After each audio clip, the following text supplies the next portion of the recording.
Source ng pelikula ni Daryl Yap, saan nga ba binase ang kwento ng Pepsi Paloma movie?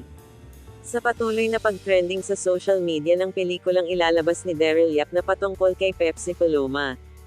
Maraming netizen ang nagtatanong kung sino ang naging source ni Daryl Yap sa kanyang pelikula. Ilang araw ding nakulit ng mga netizen si Daryl Yap pero wala namang naging sagot ang direktor.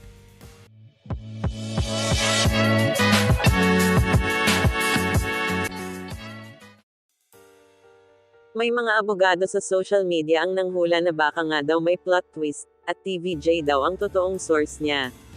Kami naman hula namin ay galing ang kwento sa pamilya mismo ni Pepsi na hindi namin alam kung buhay pa. Ngunit sa isang article na inilabas ng Pep, mukhang nagkamali tayo ng mga humula.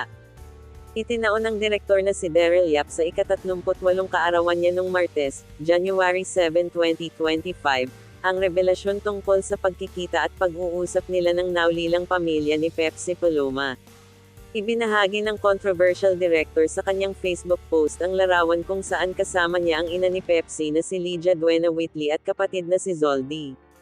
Naging madali para kay Yap na mahanap sina Lydia at Zoldy dahil magkababayan sila sa Olongapo City, Zambales. Base sa Facebook post ni Yap, halaw sa mga pahayag ng mag-inang Lydia at Zoldy ang kwento pelikulang may kinalaman kay Pepsi Paloma. Bigyan natin ng pagkakataon ng inang nanahimik ng napakatagal na panahon. Ang inang matapos mawalan ng anak ay patuloy na nasasaktan sa mga paratang at panghuhusga.